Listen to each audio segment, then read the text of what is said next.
কপালে না থাকলে কিন্তু কোনো কিছুই পাওয়া সম্ভব নয়। তো হ্যালো এভরিওয়ান, গুড মর্নিং। সবাই কেমন আছো? আশা করি সবাই খুব ভালো আছো, আর আমিও খুব ভালো আছি। তো খুব ভালো বলবো না, যেহেতু আমাদের গ্রামে বাড়ি, আর গ্রামে বাড়ি থাকলে কিন্তু নানান রকম অসুবিধাও থাকে। তো কাল রাতে আমাদের এখানে এত ঝড় বৃষ্টি চরকা হয়েছে যে তোমাদের কি বলবো। মানে কালকে রাত্রে কিন্তু প্রচণ্ড ঝড় হয়েছে আর প্রচণ্ড বৃষ্টি হয়েছে।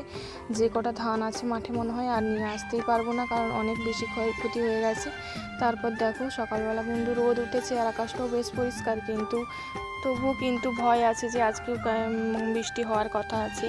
তো তাই জন্য কিন্তু মানে খুব চিন্তায় আছি, কারণ দেখো চাষিরা চাষ করে, অনেক কষ্ট করে, সেই চাষের ফল যদি না তারা সঠিকভাবে পায় তখন কিন্তু খুবই কষ্ট হয়। তো কিছুটা কাটা হয়ে ঘরকে আনা হয়েছে ধান, আরও কিছুটা রয়েছে। তো কাল ঝড় বৃষ্টিতে একদম ক্ষয়ক্ষতি হয়ে গেছে, পুরো শুয়ে গেছে ধানগুলো। আর এইখানে যেগুলো কালকে কাটা হয়ে এসেছিলো দেখো পেপার ঢাকিয়ে রেখেছি, আর এখানে কিন্তু পেপারের উপরে জল, তো জানি না ভেতরে জল পড়েছে কিনা। তো আর দেখো এত বৃষ্টি বাতাস হয়েছে যে গাছের ডালাও ভেঙে পড়েছে। তো তোমাদের সব কিছুই দেখাচ্ছি। আর এখানে কিন্তু ধানটাও ঢাকা আছে, ধানটা এখনও রোদ পায়নি, কী যে হবে ভগবানই জানে। তো তোমাদের ধান কাটা হয়ে গেছে নাকি, তোমাদের ওখানে ঝড় বৃষ্টি হয়েছে নাকি অবশ্যই কিন্তু কমেন্ট করে জানিও। আমাদের এখানে তো কাল রাত্রে খুব ঝড় বৃষ্টি হয়েছে।